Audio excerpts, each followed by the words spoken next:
This is Gateway City Sports. It's a trap!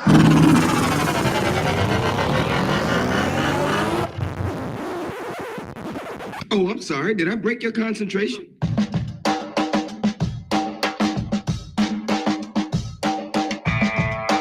This is the Team of Rivals podcast. Everything you want to hear from the big sports to the big screen. He's all by himself, fires into the end zone. Caught! Touchdown! No! On into the windup and his first offering. Just a bit outside. He tried the corner and this. Doesn't like you. I don't like you either. Time winding down. Mike goes for three. Yes! She is gone! I can't believe what just done. Go crazy, folks! Go crazy! You believe in miracles? Yes!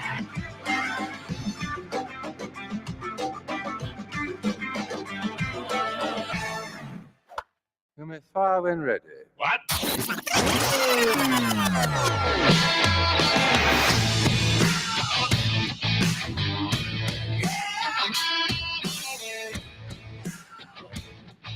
Good morning, Cubs and Cardinals fans. It's a Saturday, April 13th, and this is the Team of Rivals podcast. We are up and early. We're not entirely sure why, other than this was the only time that we could make our schedules match this week. But it doesn't matter because we are here and you are too. You can follow us on social media, Team of Rivals Pod. For those of you who prefer to watch the show, we also post to YouTube, Facebook, and Rumble. So hit the like and subscribe buttons and be sure that notifications are on so that you know anytime we post new content or stream, because, you know, the only reason that we're streaming is to annoy Ron. You can find more great podcast and blog content on the Gateway City and Fuel Sports networks. Without further ado, joining me for this week's show, co-founder of TOR and number 151 in the 2023 edition of C70's Top Cards on Twitter, Ron Nuttall, and still holding on for grim death. It's his official title. He's the permanent occasional guest host. Elliott, how you doing, buddy? Hey, it's Saturday morning. Let's go. It is. Gentlemen, it's been a little over a week. NL Central is still the best division in baseball. Is it? It is. It's the only division where every team is at or above 500. So take that, Mr. Nuttall. As you drink from my head. That's, well, there we that's go. Better. Here's something that annoyed me more than you wanting to stream at 9 a.m. my time on a Saturday. If you guys can, go to MLB.com and just try to look at statistics and see what kind of bullshit you get. It's the worst. It sucks. Seriously, if you've seen this piece, hold on. I'm there I'll now. share. Okay, what am I looking for? So this is okay. You should be able to share your screen. Well, I've got 3 screens. Just trying to figure out which one. Can you guys see that? No. Okay, well, perfect. I can see it below, but I think it's got to get switched to it as we. Okay, well, I'm not going to do that. But if you go to MLB.com, I was just trying to look up, old man statistics here. Here's what they give you. I'm just going to read it off. Obviously, it's not working. Plate appearances, strikeout percentage, walk percentage, WOBA, XWOBA, sweet spot percentage, barrel percentage, hard hit percentage, EV50, which is I see what you're looking for. For a batter, EV50 is an average of the hardest 50% of his batted balls. For a pitcher, it's the average of his softest 50% of batted balls allowed. That is riveting. And then there's adjusted EV, and then there's whiff percentage, and there's swing percentage. That is the default setting you get. Well, Ron, this doesn't tell you everything that you need to know about baseball. It tells me how well somebody hit when they actually decided to hit a ball. Okay. Yeah, that's all I'm going to say about it. This is like, I imagine in my head that the people that are most enthralled with this are the ones that have never played organized baseball before in their life and don't understand it. Did you guys listen to, did anybody bother to go to that link? Yeah, I did. Park. Oh, yeah. You think he ever looks at stuff like this? Oh, hell no.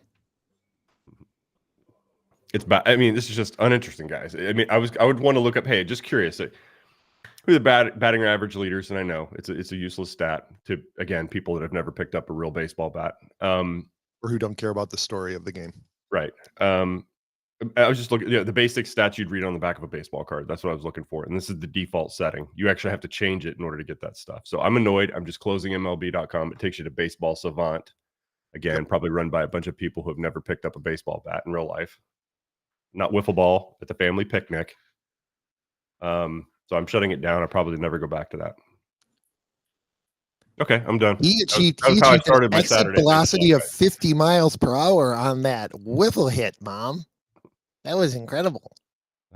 Did you see the launch angle on that one? Ain't another hot dog. Did ESPN follow this lead? If I go there, do they? I'm sure they do. Probably. I think they all mimic each other for the most part. Just so stupid. I don't know what this does. I don't know what they're doing. You guys wonder why I've lost interest. That goes along with actually a report that I heard just this morning. Somebody recently did a study of costs for Major League Baseball.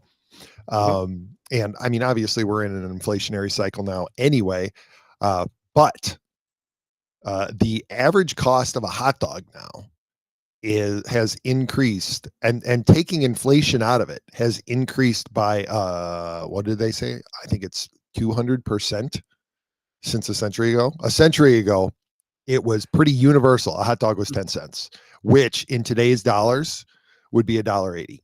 The cheapest hot dog you can get in baseball right now is in Kansas City, and it's $3.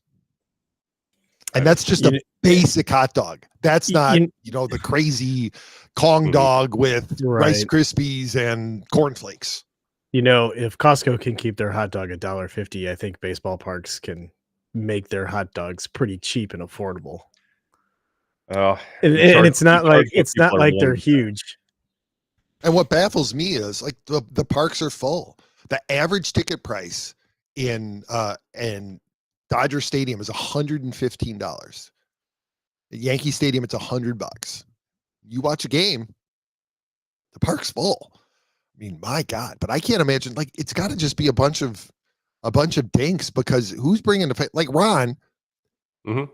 You guys would have to take out a loan for your whole family to go to a baseball game together, I imagine. I mean, second mortgage? Sell the boat, maybe. I mean, it would be for you guys to go to Atlanta, to go to a game there, and maybe sit out in the bleachers with probably. I mean, I feel like there's probably no bad seat out there, but bleachers are going to be your cheapest. And if you stay or go to eat outside the park, even beforehand or after, yes, I mean, you are I would imagine you're going to spend at least $1,500 on just a go there and go home trip. Yeah, no, that's expected, right? I'm going to even go down to the Charlotte Knights AAA. Yeah, I'm going to spend a few $100 just on a simple, minor league game. If I go to the Cannonballers, which is their White Sox single A's, I could probably get in and out of that park, maybe 100, 150. But yeah, if I decide to make a trip to go to St. Louis or even Atlanta, to your point, I'm probably spending between $400 and $500 on seats. Once I'm in the park, I'm easily spending $200 to $300 inside the park alone. If I stay down there, probably another $400 if it's just for a night. Because I would choose to stay close to the ballpark to just walk. Yeah, so you're talking between $1,200 and $1,500 just on a single game. Out of all that, what's your beer tab? Beer tab wouldn't be much, but I imagine the cocktails they would have, right? Bourbon, or even something like a mixed drink with Tito's in it. Yeah, those are not going to be cheap. Those are probably going to be like $18, $20. It's ridiculous. Yeah, at least because a beer is $10. Well, beer's a lot more in other places too, Pete. I mean, I think 12 to 15, I would say. I was at Busch Stadium last week. You guys know damn well I wasn't at Busch Stadium last week. I want to say it was like between maybe 12, 14, probably more than that, for just like a Mick Ultra. And that's why they'll charge what people are willing to pay. That's the bottom line. 100%. And that's why this year I'll be heading out to the King County Cougars for Cicada Night on June 20th, which also happens to be a Thirsty Thursday. I could get the Strike Zone Premier seat for $31. And that's going to be like, that's behind the plate. That's going to be right behind the plate. And since it's a Thirsty Thursday, I forget what the exact promotion is, but they have promotions on the drinks, like drinks are cheap, and it's also fireworks night. So probably for under $100, I'm going to get to see, it's not going to be a great baseball game, but whatever. It's baseball. Probably going to be able to get hammered. I'll spend $10 or less on the round trip train ride home. I mean, for what it's going to cost Ron to drink just in the stadium, I get to see everything, and I get a fireworks display. Something's broken, gentlemen. Speaking of broken, Facebook is broken because we're not on Facebook right now. Really, that's odd. I don't care. That's actually good news. It's supposed to be working. Anyway, speaking of broken, fellas, we talked about it beforehand. Like, we knew he was terrible, but this is just ridiculous. And for those of you who have woken up to join us, or who are watching this later, or who are listening to this, hey, this is one you're definitely going to want to go to. Well, it'll get uploaded to Facebook eventually, but you're going to want to go to Rumble. You're going to want to go to X or to YouTube, because just may be the worst strikeout calls in history. Ladies and gentlemen, we give you Angel Hernandez. Whoa, horse. Yeah, this is a shame right here. This pitch is well off the plate. Oh, man. A little slider.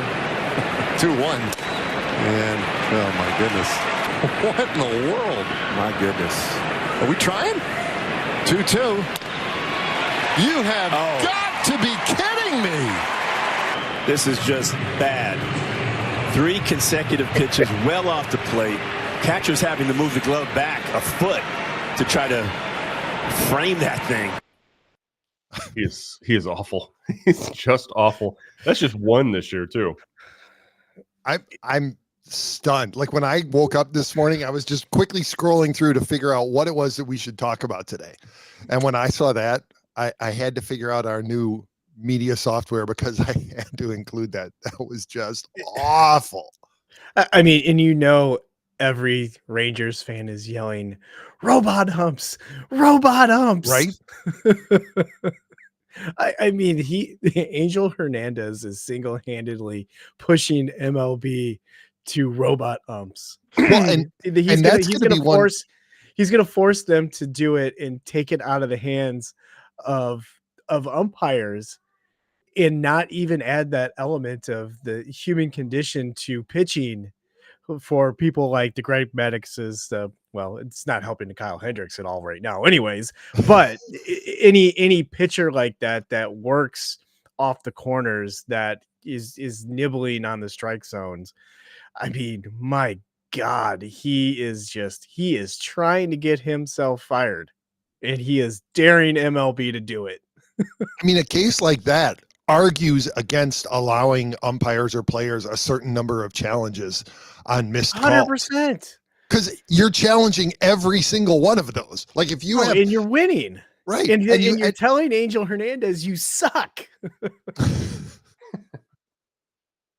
I honestly would love the opportunity to see an umpire actually wave off the robot ump, right? Like, the robot ump calls it a strike, and the umpire's like, nope. Because if the umpire had that opportunity, it would be Angel Hernandez would be the first one to do it. He'd be like, no. Oh yeah, him and Cowboy Joe would be the two. Yeah. Exactly. Do you want to hear if Angel did have a walk-up song? Do you guys want to hear what it would be? If you play 3 by Mice, it's too easy. Yes. You suck. The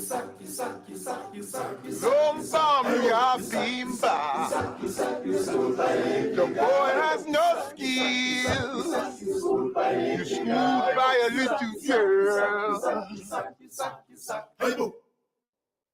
Where did you find that? Is awesome. That is, you ever seen the movie Blended? No. It's Terry Crews. It's an Adam Sandler movie. It's great. I recommend it. It's family safe too. That's my son's ringtone when he calls me. Oh my God. I already had it loaded. I already had it queued up and ready to go. Which son? Sam. Oh, okay. Oh, So he had this is pretty safe. But speaking of baseball, so he had a baseball game. He plays for his school's middle league team. I'm not going to say the name, but we're not on Facebook, so it's even safer to talk about this. Well, let me go back a bit. So in the offseason, he was trying to convince me and his grandfather to buy him this sliding glove, right? You know, all the major leaguers wear it now, this big stupid oven mitt. Somehow we all managed. you should have just given him an oven mitt. Well, here's what I told him. Well, I know, right? But anyway, they're dumb. Somehow the previous generations managed to, play baseball without a sliding mitt on. I told him, I'm like, sure, I'll buy you one when you actually start getting on base to use it. Okay. So when we get on base percentage up, he's no argument. You start getting on base, you start making contact. We'll talk about that sliding glove. So far, let me see, maybe 3 hits this spring. And what's 3 divided by 350? So basically I've paid $100 a hit for that nice baseball bat. Unhappy camper over here. But anyway, yesterday at the game, I'd have him in the batting cages every single damn day. Dude, guys, there's a private facility like 4-minute drive from here. I take him to all the time. Not the point. Yesterday I was at the game. A little bit of celebration by young players these days. If you guys haven't noticed, there's routine. That if I get a double, I do a little stupid thing at second base. And I'm just telling my wife, I'm like, I'd be the third base coach standing there saying, and I would just give a simple, real sharp, loud no as soon as the kids start doing it. They also have this is funny.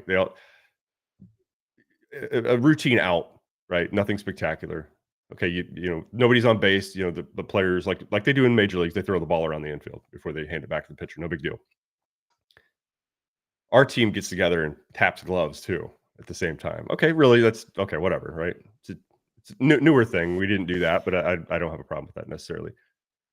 Speaking of umpires, this guy, probably 80 years old, behind the plate, keeps barking out at the kids to stop doing that. I mean,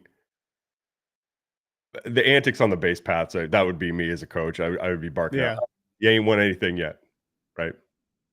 I know you don't go to church, so don't tap on the plate and point up at the sky. Knock it off, right? That happened last year. I thought it was pretty funny. At least they're watching baseball. That's where they're picking this stuff up at, right? But this ump's just quietly looks like, just, hey guys, you stop doing that. You goddamn kid, you stop celebrating. No, there's no way the kids could hear him. The parents behind the behind the backstop on this guy's ass the whole game. Every time he would bark out at the kids to, stop gathering in the infield up every out and tapping your gloves. And there's no way the kids could have heard him. He's talking with a sock in his mouth. But the parents were just ruthless behind the backstop, getting on this umpire for telling the kids to stop doing this. I don't know. It's just funny as hell. But then somehow this guy would always find his voice on a foul ball. Loud as hell. Loud and sharp on a foul ball. Yelling at other players, yelling at, players on either side. Couldn't hear him. But the parents were ruthless. Did he get a mandate from the league office? Like somebody had complained about it, and so he was told, and so he was half heard, hey, you kids got to stop the plate. Stop celebrating. No, but it was, it's just, that's Little League, man. Parents taking it too seriously. And here's me just lapping it all up on the first base, the third base side, just sitting there, just looking at it all, just laughing my ass off. Why are you getting so passionate? By the way, your kid sucks. So what are you getting animated for? Your kid's no good. So you started playing Sam's ringtone just to remind everyone? If I would have had a way to project that a lot louder, yeah, I would have done that, I guess. You need to sneak out to the Diamond some night and hook up a Bluetooth receiver to the speaker so that you can add your own commentary during the games. I'll work on it. All right, gentlemen, a little bit of schadenfreude the other day, and I know that you guys saw it. Elliott celebrated a little bit when we dropped it in the pre-show discussion. Scott Boras finally got his comeuppance. Jordan Montgomery I told hope him to there's hit more. the bricks. It's great. It's great. 1 out of 4. I hope there's more by the time that the season ends. I think because Jordan Montgomery was the last one to sign, he probably had the biggest issue with how long that it took him to get signed with the team, and the BS that probably Scott Boras fed him during the entire offseason. So and the rumor, hey, I can get you this, I can get you this, and then he ends up with Z. So, and the rumor, undisputed so far, is that he was playing Blake Snell and Jordan Montgomery against each other, specifically to improve Blake Snell's offers, rather than just trying to get his clients signed. I mean, that's got to be reason number one. That's worse. Montgomery dumped him.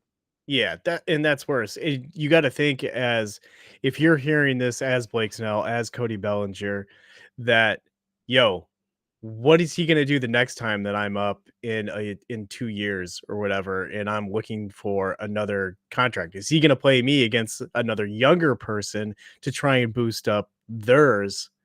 And then I'm not going to, I'm going to be left holding the bag at the end of the off season, and I'm going to be waiting to join my team during spring training again and not get a full spring training in. So, I mean, you could start seeing guys like that, or some of his other, the other players that he represents say, maybe he doesn't have my best interests at heart. Yeah. And I mean, looking at next year's projected free agents, Pete Alonso is represented by Boras. Alex Bregman is represented by Boras. And assuming that they stay with him, the one thing we know is that they're not going to sign extensions. No matter how many rumors come out, he's not going to allow them to sign extensions. So, and you wonder about anybody else that he represents. Like, if you're not one of those two, because those two obviously don't compete, right? A team that's looking to sign Alex Bregman is probably not also looking at Pete Alonso. But, if you're a lesser first baseman, are you rethinking having Scott Boras as your representation? Because he's going to be pushing Pete Alonso, and he's not going to work for you. He's going to use you to leverage Pete Alonso's contract. Is Montgomery the first one to fire him, though? I thought there had been maybe one or two in the past. I think he's probably the highest profile. This is, I was going to say, this is recency. Yeah. Here's 4, they say 4 Boras losses this year. Cody Bellinger, his contract prediction was 6,150. And actual he got was 380, right? So you got half of that. Blake Snell, 5,140, ends up with 262. Jordan Montgomery, 5,140, ends up with 125. And then Matt Chapman, 5,120, ends up with 354. So there's not just Montgomery, but obviously Montgomery took the longest, and it's probably the most egregious on the list here. You'd have to be, this is the start of something much, much bigger, like his strategy or his approach in terms of free agency is just, it's not working like it used to. And I wonder, has it finally gotten to the point, as much as we lament it, has it finally gotten to the point where the front offices have more data about the free agents than Scott Boras does, or they have the same amount that it used to be, right? Like, it's legendary that Boras would produce a book on his free agent and just kind of overwhelm potential suitors with information about how this guy was a game changer and how he was going to he was going to cause you to look at this free agent from a different perspective. And now all the front offices have the same or better data, and they're just like, we're not buying your bullshit anymore, Scott. You're not going to convince us. And it's not just these 4, right? Like, it's a cumulative thing, and it goes all the way back to Eric Hosmer, right? Like, the whole prestige value bullshit. And that contract, I mean, Ron, we were making fun of that when he got signed. I know. We didn't buy into that at all. And no, it proved, and we, for once in this podcast's history, we actually proved right. We've been right a few times, I think, but maybe. Yeah, even Montgomery off this list here. He's never won a Cy Young that I know of. Who heard of him before last season's trade deadline, right? Like who really around the league, who the common fan really knew about Jordan Montgomery, year and a half ago. Like nobody did. And when we see deals like Eric Hosmer was a nice player, in his prime with KC, he was fine. But I mean, he was getting like literally like A-Rod type money. And that's, I think, what you're going to see change. Like the megastars are the megastars, and they're going to get their deals. But you're going to get this tier here. They're probably getting what baseball deems they're worth. I think they could. Let me walk that back a little bit. They probably should have gotten a little bit more, but the way he does it, he's not maximizing the Major League Baseball's, the front office's perceived value of these players. He definitely didn't capitalize on that. So they should have gotten a little bit more, I think, but they're not going to get the stupid money. I think that's what you're going to see change. And he's still holding on to that. I'm going to get stupid money. That's not happening. Well, and it should tell you something too, that teams don't like negotiating with him. And they know, like, after all these years of dealing with him, the teams have changed the way that they deal with Scott Boras agents. So, and he's the only one that wants to be there at the conference when they announce the player.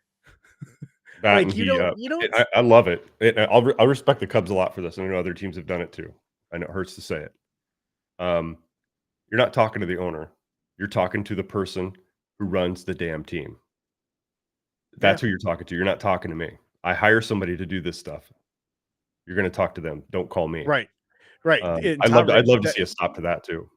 Yeah, that was actually pretty refreshing to hear from Tom Ricketts, where he's like, I don't deal with Scott. That's why I have Jed. Yeah. Jed is there to do that for me. Mm-hmm. I have nothing to do with that.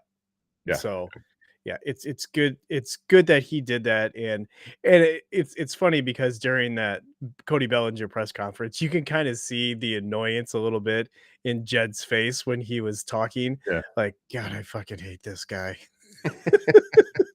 Yeah. Who doesn't? But look, he's Jordan Montgomery. I don't know if he's an ace or not. I'm sure he is on teams with massive like pitching deficits, right? He's going to be their best pitcher. So he's going to be ace on a few clubs.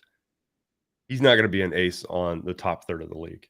Like he's going to be a number 2 or 3 starter. And Boras was on the outset was trying to get this guy paid like he was an ace, stopper, all-stars, perennial Cy Young candidate. And he's just not that. And that's what Boras is trying to do. And you kind of have to think about it. Would Jordan Montgomery have ended up on another team if Boras would have been negotiating in good faith in a realistic manner with these other teams? Would he have gone somewhere that Jordan Montgomery would have rather than where he ended up? So who saw Arizona 1 year, $25 million coming? Right. And maybe he would rather have been in the Midwest or on an East Coast team, Yeah, it Hell, seems we're back in St. Louis for 1 year, 25. I think the Cardinals knew that was all it was going to be. I think they would have signed him in November. Yeah. Well, I imagine that the Cubs would have done that too. 100%.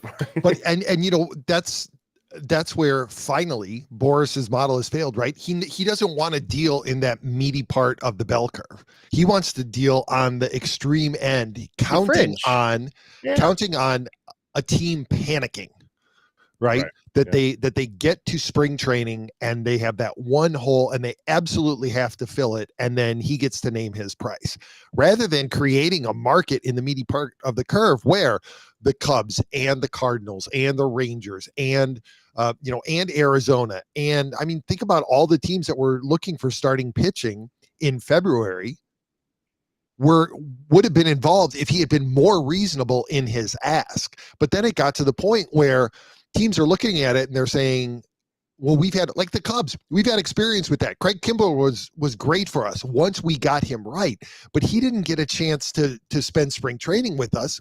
And so it took a while before he was effective. We're not doing this again.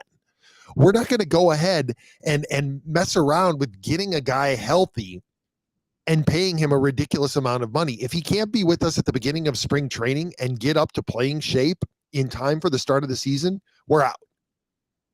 And I think that more and more teams are doing that, and Boris has just missed it. And God, I really hope that he hasn't learned his lesson and that the game has just simply passed him by, because it gets really old having one agent holding up the entire market. Yeah. And Pete, that's a good point too, using that kind of bell curve, because if you get more teams involved, maybe you naturally, through good faith negotiation, increase either years or the amount of money or his AAV as you do that, rather than starting the beginning of the negotiation at the high fringe end of the bell curve, where you get all these teams that say, if you're going to do this, I'm out. Like, if this is our starting point, we're not even going to have a discussion anymore. And it kind of sounds like that's what happened with the Cubs when it came to, I mean, the rumors were that they were in, but I kind of wonder. It sounds like that's where things were with the Cubs with Ohtani and with Yamamoto, right? That the starting point was just unpalatable to them. And they said that they were out, but they kept it quiet. But they kept an ear to the ground about it to see if there was any changes in the market. But when you had the Dodgers going with the Dodgers were going, everybody was like, let them just do whatever they're going to do. Yep. Hey, speaking of Ohtani, how much is his wife going to take him for? I mean, based on the information that we learned from the government yesterday, and I'm going to take it at face value. I'm going to take off my conspiracy hat.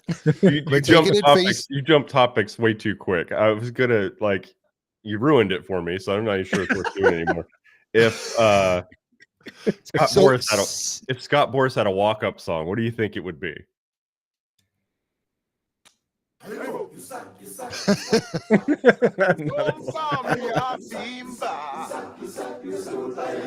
boy has no skills. You schooled by a little girl. All right. Okay. All right, now slow down. Okay, slow down. Dodgers Ohtani, my favorite. Dodgers Ohtani. So Ohtani. Favorite topic. Yesterday, the federal government basically laid out their case against Ipe. And it's not the $4 million that we originally heard. It's $16 million that he forged bank records, that he convinced the bank that he was Ohtani, and that he had stolen $16 million from Shohei. So again, taking off my conspiracy hat, I'm going to take it at face value that it's all true. How badly is this guy going to get screwed by his wife? Because if his translator can get, how do you miss $16 million? I don't know. I don't know. I get an alert on my phone, like if it goes over a couple hundred. Right. From my Chase card. I get an alert. Does he need to lower his threshold? He must have it like at 20 million. Right. Yeah. Or maybe he's got it at 2 million, right? And he needs to lower it to $1 million. That Ipe knew that if he went in $1.5 million increments, he was going to be safe. Shohei wasn't going to notice. Oh my God. How do you not notice 16? Like, I don't care how rich you are. $16 million is a significant amount of money that doesn't just escape your notice. Well, wasn't it over 3,000 bets between like $5,000 and $15,000 a piece that added up in winnings of 140 million, in losses of over 180 million? I mean, that's how much money was being shifted around here.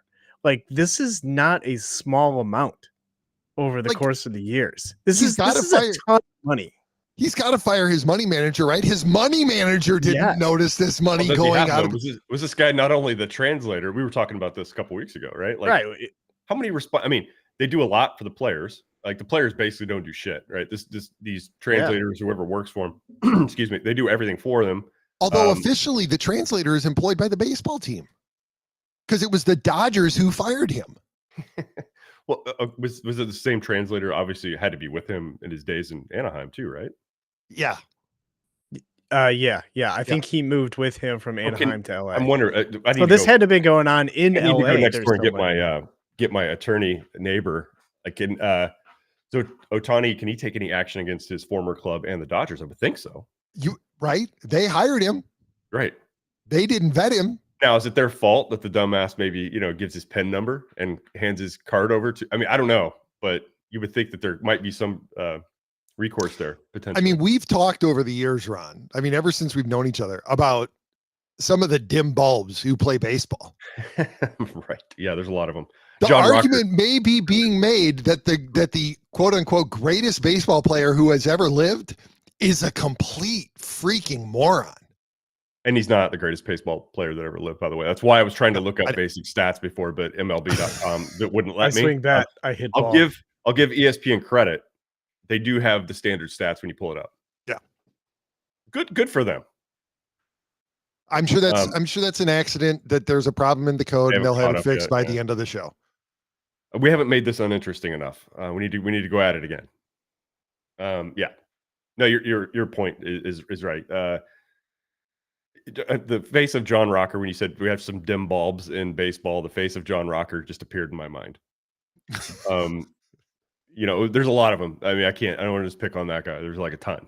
So maybe he is Pete. Maybe he's just maybe he's just a big toddler and doesn't know any better, doesn't know anything. And, he can't even play the second language. I mean, he's dumb beyond just, I'm bad at my second language. Not just playing dumb, but is dumb. Yeah, potentially. I mean, I would think that's a good point, Ron. And like, I know that this is, no, screw it. I'm not going to apologize for it. How is it that he doesn't speak English? How long has he known that he was going to come to the United States? Doesn't that motivate you to learn the language so that you can be more marketable? Why do we not see Shohei Ohtani in commercials? Because I guarantee you, when an American baseball player goes over to Japan, if that's going to be their final stop, they're learning Japanese because it's legendary just how much the Japanese market loves using American stars to sell stuff. Thank God John Rocker didn't try to learn Japanese or go to Japan. Can you imagine? I don't know, Pete. When you get so much money accumulated, like, do you care anymore? Do you care? Obviously, he doesn't care about money that much. He's not paying attention to it, Pete. So marketability, hey, I can make a few more $1 million if I learn to speak the language. Can go and do a couple commercials for this car dealership in the Los Angeles area, make a few million over a few years. Maybe he didn't care. Maybe his incentive, his motivation to learn the language just isn't there. But I think he knows a little bit more than what he's pretending right now. Because well, no, that was the excuse. Right? Yeah, that was the excuse why he was still all happy, smiley until everything finally got too far, was because when Ippei was talking to the Dodgers team and admitting what had happened, Shohei apparently didn't understand him because he was speaking to the team in English. That's the story that came out, was that right. Shohei didn't know, right? Because initially the story was that Ippei had already spoken to the Dodgers and had admitted everything that he had done, and yet we saw Shohei giving him a hug and everything. And that was the story that came out. Shohei still didn't know after that team meeting because he spoke to the team in English. So they needed to bring in another translator to translate the translator. Okay, now I'm mad. Yeah. Wait, what? It doesn't get any better than this, fellas. The Dodgers are as unlikable as ever. And years ago, I didn't care. The Dodgers were always good. They always had like the top farm system out there. No matter what happens to them or what free agents might go or bad trades they might make, it was like an endless supply of minor leaguers that come up and are rookie of the year candidates, like over and over again, right? So the Dodgers were mildly annoying in that way, but I guess I had respect for that, their system, the way they go about things, because they're always producing talent no matter what kind of money they spend. Now I just flat out hate them. I hate them absolutely more than the Cubs. I found myself in the rare position last week of just looking at the box score after the fact and being, I hope the Cubs, take this series from them, like in an embarrassing way. I don't cheer for the Cubs that often. It's a rare occasion. They have to be playing something I really despise. And the Dodgers were it last week. I found myself in that impossible, and it really is a no-win situation for mankind. If the Cubs come out ahead, nobody gains anything. If the Dodgers win, that's worse. That's where I was. Weird, huh? Okay, so I didn't realize this, Ron, until you mentioned it, and it made me look it up. And I'm sure that if you like tallied it, you're probably right. The Dodgers by far have the most Rookie of the Year winners. But I didn't realize this. Here we go. We're going to go back to 1979 first. There were like 4 in a row at one point. 1979 Rookie of the Year, Rick Sutcliffe, Los Angeles Dodgers. 1980 Steve Howe, Los Angeles Dodgers. 1981 Fernando Valenzuela, Los Angeles Dodgers. 1992 Steve Sachs, Los Angeles Dodgers. Fast forward to 1992. Sorry, I said 1992 there. It was 1982. Yeah. 1992 Eric Karras. Then 93 Mike Piazza. 94, Raul Mondesi. 95, Hideo Nomo. 96, Todd Hollandsworth. 5 years in a row. It's nuts. It really is. And then we're going to jump ahead to 2016, Corey Seager. 2017, Cody Bellinger. This is ridiculous. It is. I know. I even underestimated. And neither of those players are on the Dodgers. That's right. And because they produce more talent, they don't need them, right? Right. And 2 of the first 3 Rookies of the Year in the National League, 1947, Jackie Robinson, 1949, Don Newcomb. There's the machine, man. Yep. 1952, Joe Black, 1953, Jim Gilliam. You know what, this guy's 1960, Frank Howard. I'm going to do one of these awful analogies at this point.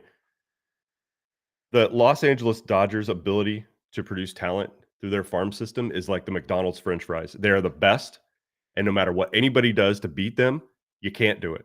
You might beat them in a taste test 1 year, and then they just come back. And McDonald's French fries are always going to be top notch, always going to be the benchmark. It's like the Coke formula, right? Nobody can figure it out. Everybody tries, and nobody can figure it out. Officially looking it up. Oh yeah, it's not even close. Are you going to give me a better French fry? I thought that's what he would be. No, that was no. Okay. It's not even close. The Yankees and the Braves are tied for second with 9.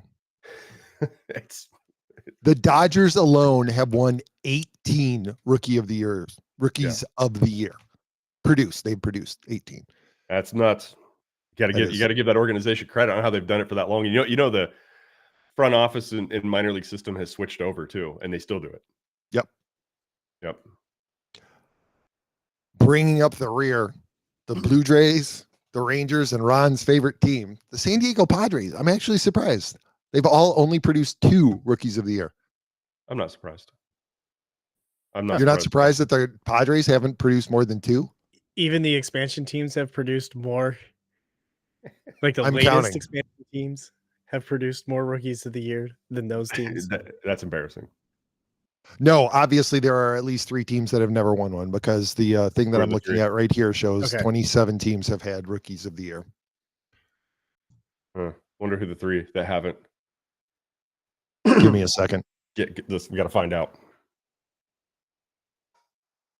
While I'm doing that, you guys can speculate. Okay. All right. I'm going to say Pittsburgh has probably had 1. Oh yeah, they're a long like Clemente or somebody like that. Yeah. Or the We Are Family 1970s. Maybe Pirates Arizona Diamondbacks. I don't know if they have. The Marlins may not have had 1. No, because they had when they started, they took from other teams. I don't know if Colorado has, unless Arenado won a Rookie of the Year with them. I don't think so. Colorado. Okay, here we go. Trevor Story. There's only 1 team that has never had a Rookie of the Year winner. How does that math work? Well, apparently the chart that I was looking at had cut off the other team. They must have had just 1. Okay. Because it only went down to 2. But from what I'm seeing here, covering the span from 1947 to 2022. Does the team still exist? The team still exists. Here you go. The highest finish in Rookie of the Year voting that this team's best rookie has ever finished, 2nd place. Seattle Mariners? Nope. No, Griffey had it. Oh, that's right. All right, let's have it. It's the Diamondbacks. Diamondbacks. Okay. Okay. The closest they came was in 2012 when Wade Miley finished 7 points behind Bryce Harper. Yes, they get a pass. They've been they're 26 years old, roughly. Yeah. Jesus, That's I didn't even terrible. realize Wade Miley was a rookie the same year that Harper was.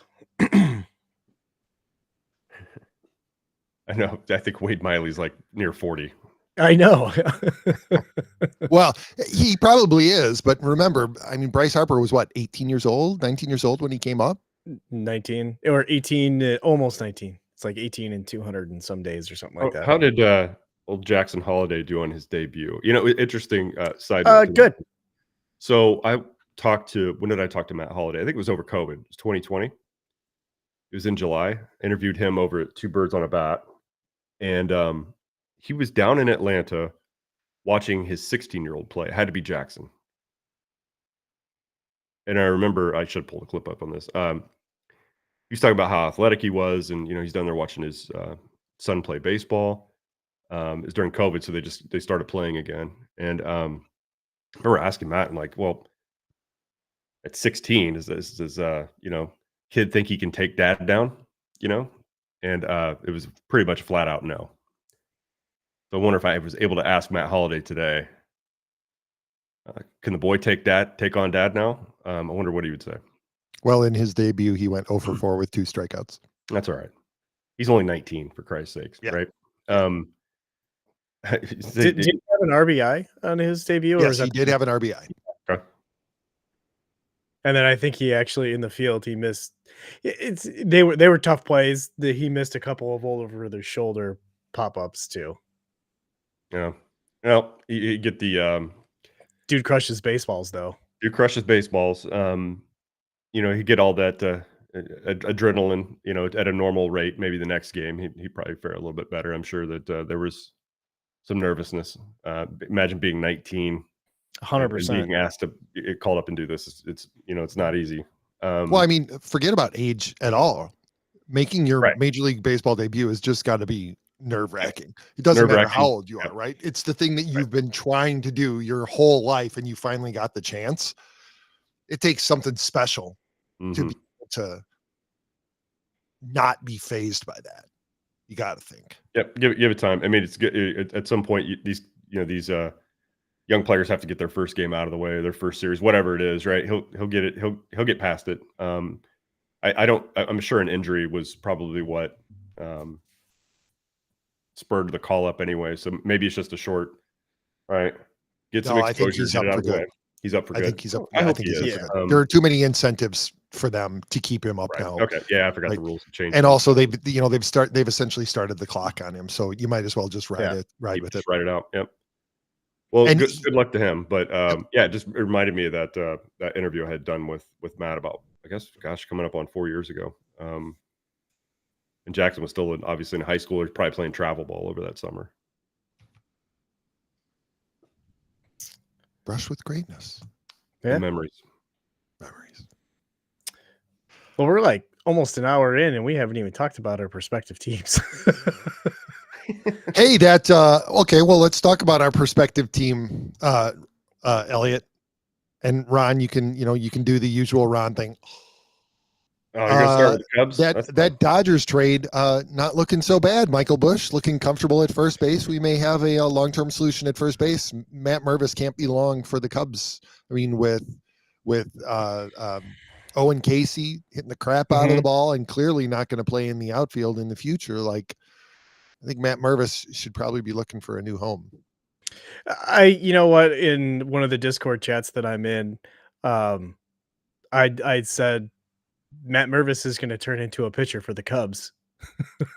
So I feel like eventually this season, if he continues to hit the way that he is down in AAA, he's going to end up with another team, unfortunately.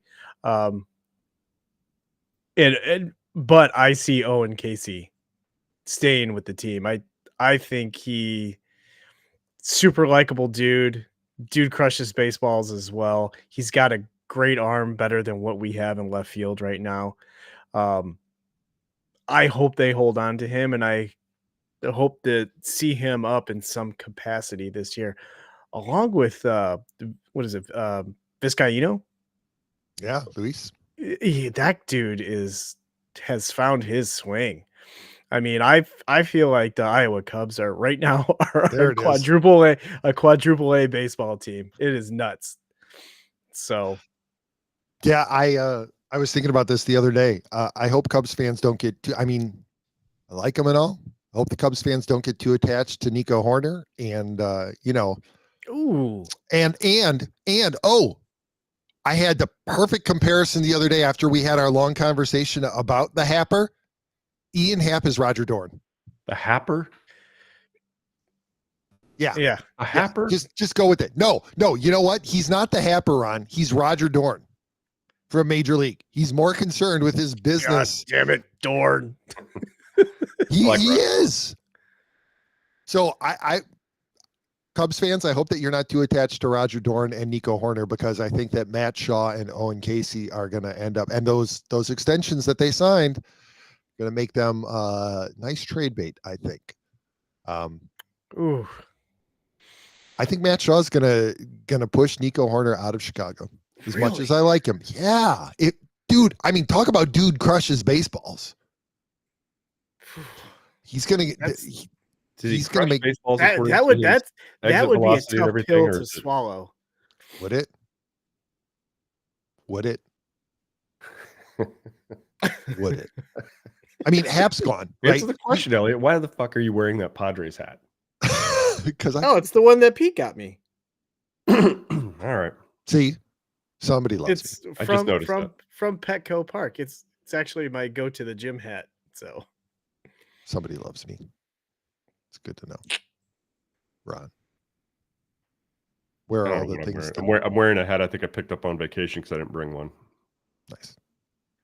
So seriously, fast forward 3 or 4 years, Elliot. I don't think Ian Happ is still on the Cubs. I don't think Nico Horner is still on the Cubs. I think Dansby Swanson has moved over to third because Matt Shaw is playing second base and Jefferson Rojas has completed his breakout and he's the Cubs shortstop. Oh man, that's crazy. Clip that, Ron. We'll revisit this in 3 years. PCA is in center field and I see that happening. And Seiya Suzuki is completing his time in right field. Michael Busch is entrenched at first base. Christopher Morel is your everyday DH because he can't play defense. No. God, he had a play last night where I was like, dude, why are you taking your time with this? Throw over to first base. Just get the third out. That or else, I mean, I could see Morel being trade bait too. Like if he continues to hit like this and makes himself valuable, you could dangle him as a pretty valuable trade piece to bring back a starting pitcher, like an ace level starting pitcher. There's another problem in Iowa, and that's Patrick Wisdom. Patrick Wisdom, he's gone. He can play third base, and he can hit. He can't play. He can't play third base as well as he could 2 years ago. No, but he plays better third base than Christopher Morel. Yeah, but not that much better. Like the metrics. Ron's favorite word. The metrics have all betrayed him. So, yeah. All right, Ron. We can finally talk about the Cardinals. Lars Nootbaar's back. Lars Nootbaar's back, and along with the stupid pepper grinding thing. Hopefully, anyway. So I've watched a little bit. I did get back on the wagon, but only on a monthly basis. We'll see how April goes. I've watched a little bit, probably more than I did the whole second half of the year last year. The question is, in 3 years, Pete, or 4 years, will Matt Carpenter still be on the Cardinals? That's the question I think we're all pondering. I'm gonna go out on a limb. I'm gonna say yes. Somehow I'm going to say yes too. It's going to be, not necessarily as a player. Not as a player. But on Yadier Molina's coaching staff. Speaking of coaches, guys, I want to throw this in there before I start talking about St. Louis. Skip Schumacher. Like, what I'm not sure what the Marlins are doing or where the story went. Maybe I stepped away from the story before it finished. But so the Marlins are, decimated by injury right now. They're 2-12, but he's manager of the year last year, and they've already voided or declined his option to return next year. Or maybe they're working on a longer term deal and I just missed that part of it. But is baseball going to keep doing this?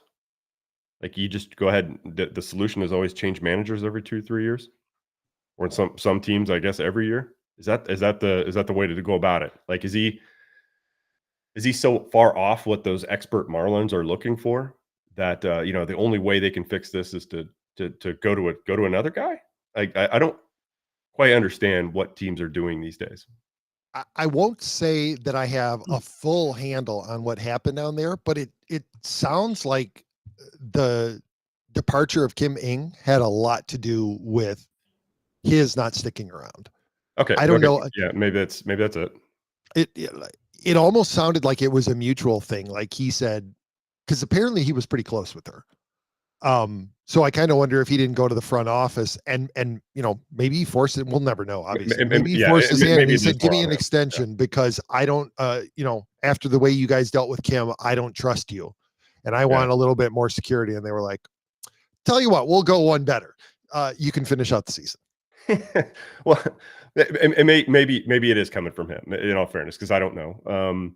And that would make more sense to me of Skip saying, this kind of sucks down here. I don't want to stay here, than it would be the Marlins saying, we're not sure if this is our guy.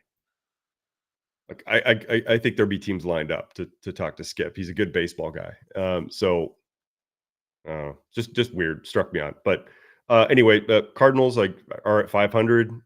There's not like a ton to say about it. The pitching has been okay. A couple of the bats on the offensive side just haven't picked up yet. Jordan Walker hasn't really hit.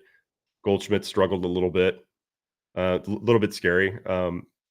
Some of the lineups have been a little questionable. I hate seeing Nolan Gorman hit third. He just has too many holes in his swing. I like to see somebody that makes a lot more contact and can bat a little bit better in situations. I like to see Gorman either second in the lineup.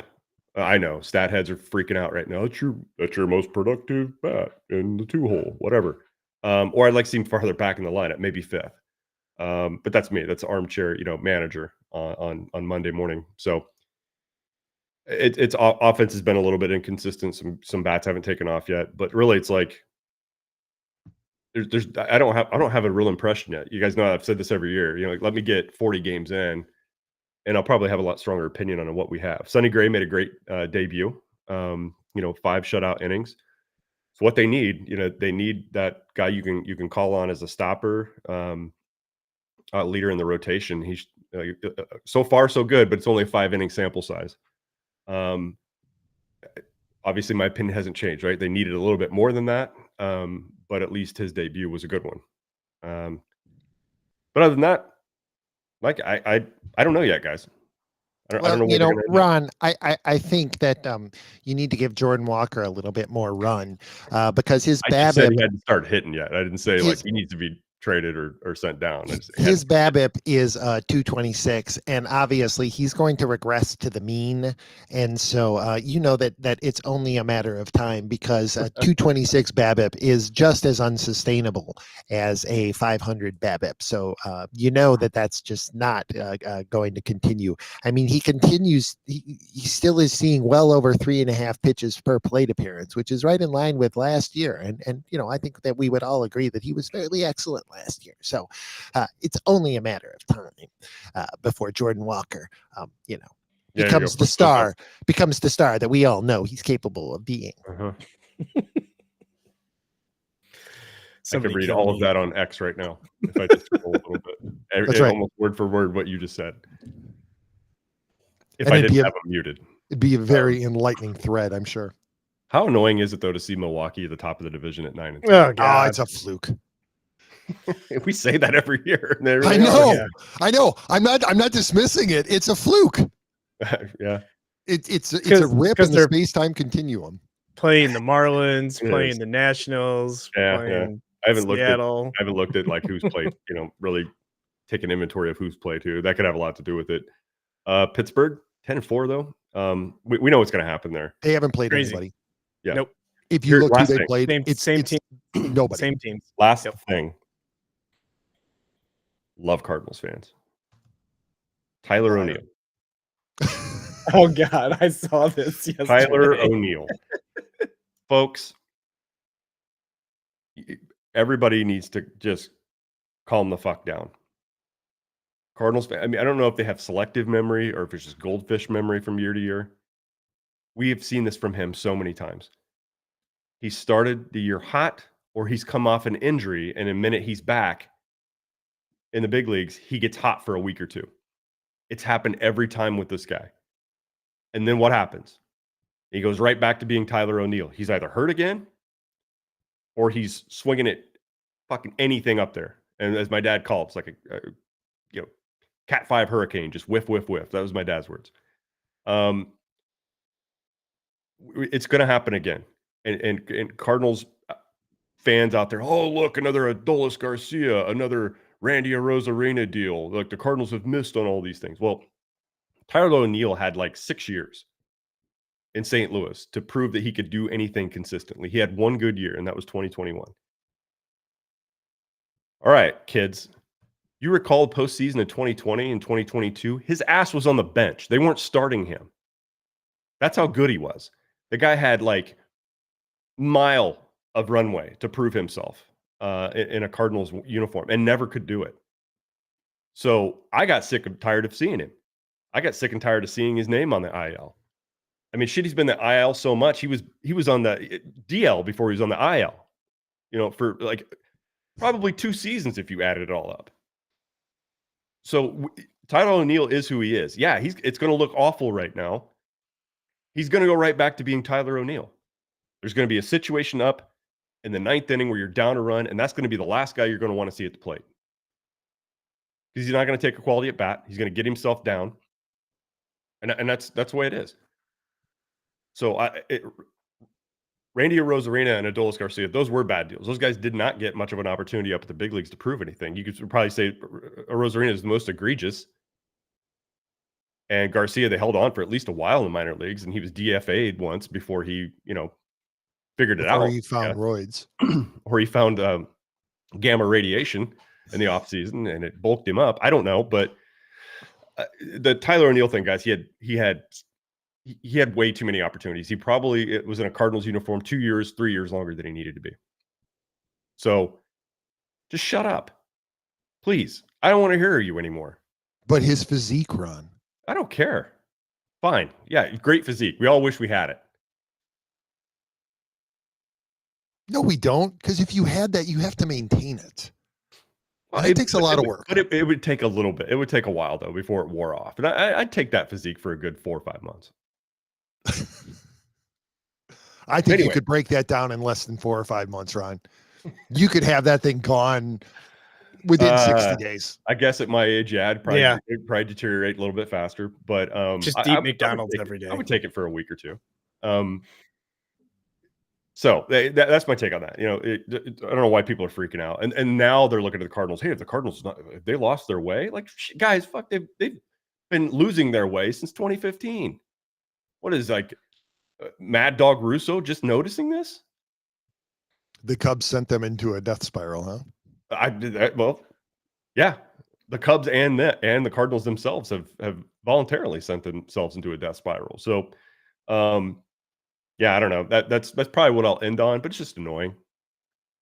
So for perspective, Ron, yeah, the Brewers so far this year have played the Mets, the Twins, the Mariners, and the Reds. Well, and then they just started a series with the Orioles. The Pirates played the Marlins, the Nationals, the Orioles, who they lost the series to, the Tigers, and the Phillies. So let's not get too excited about those two teams at the top of the division, because obviously there'll be regression to the mean. Meanwhile, you look at, and yeah, I'm a little bit biased, but you look at who the Cubs have played, right? They played the Rangers, the Dodgers, the Rockies, and the Padres. Like, no slouch in there. And now they're starting one with the Mariners. But the Brewers did kick the shit out of the Orioles last night, though. They did. They did. And the Cardinals dropped the series to the Phillies, but the Pirates managed to figure them out last night. Right. But the same thing.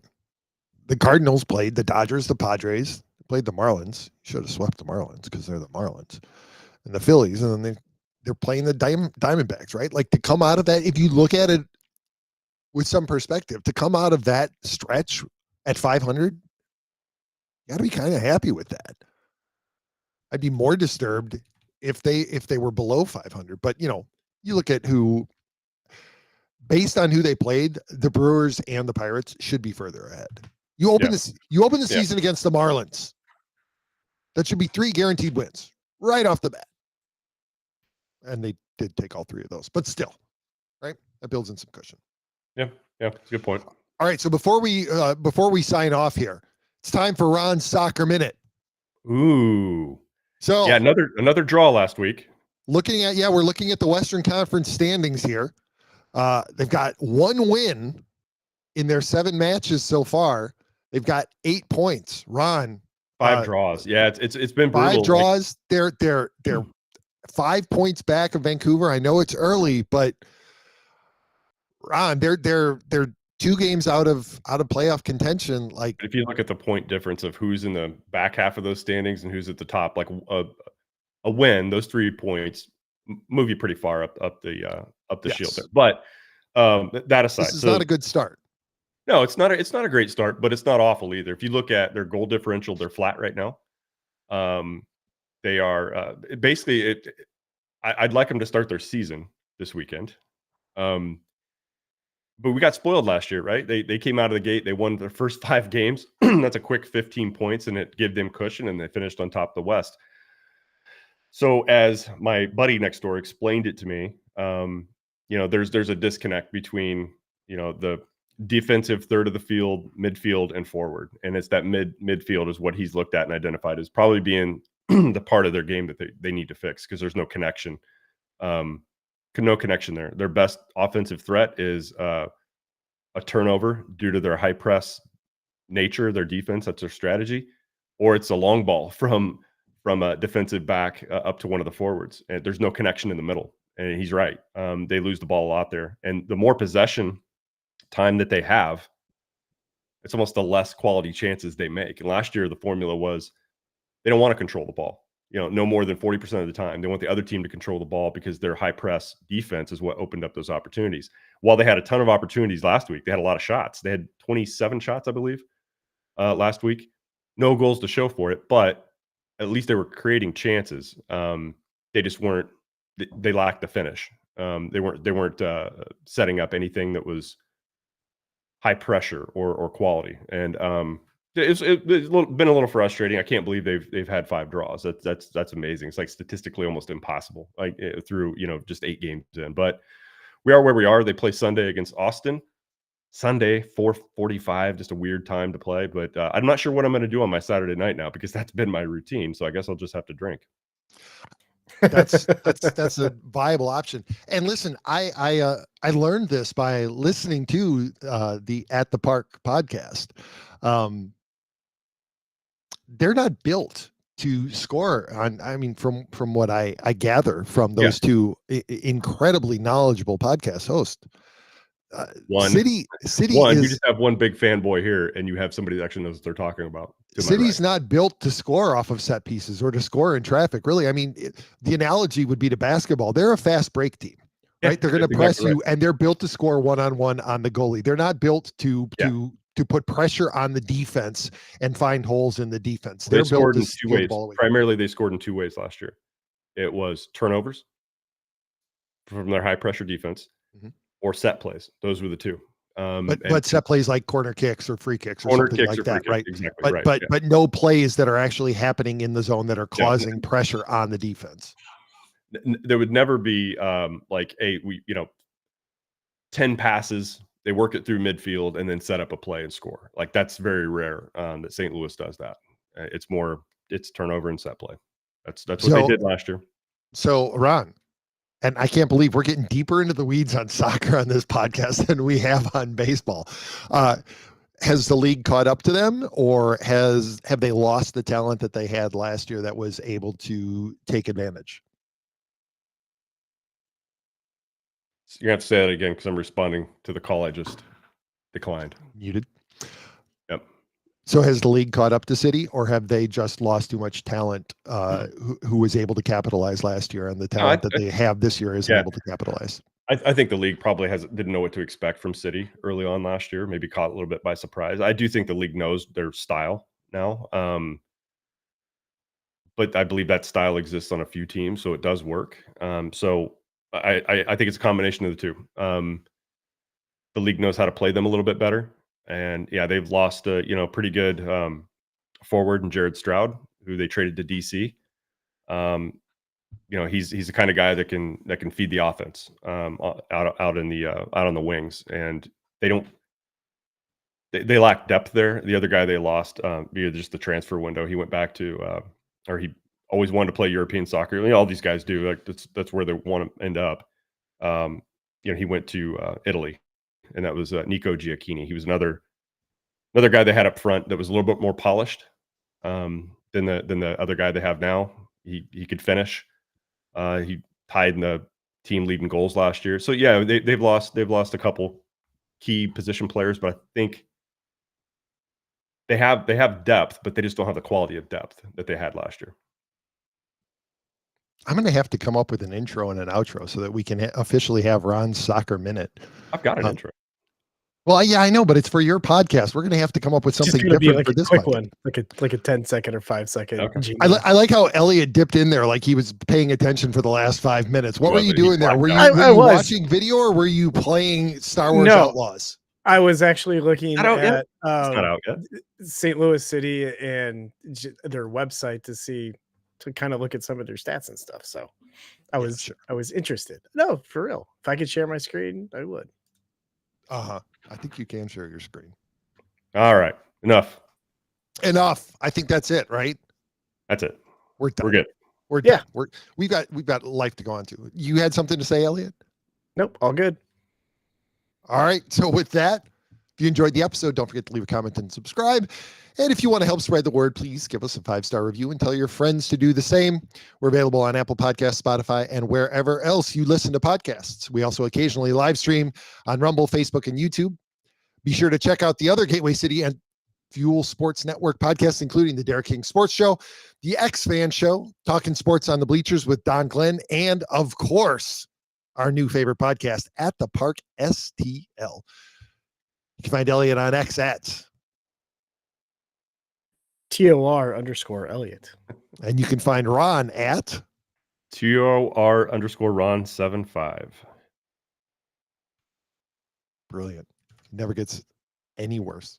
Never gets better. You can find Gateway City at Gateway City SPRT, and you can find Fuel on Twitter X at Fuel_SN. And of course, you can get in touch with us at any social media channel at Team of Rivals Pod. Gentlemen, it's been magical. Enjoy your Saturdays. Ron, take us out. All right. Thanks for the exit there, Pete. All right. Well, I'll be back behind the mic at some point late tomorrow after the City game. But until next week, I don't know. I'm kind of liking this Saturday thing. We'll have to talk about this offline, gentlemen. We'll be back next week. So until then, love y'all so much. Bye-bye, everyone.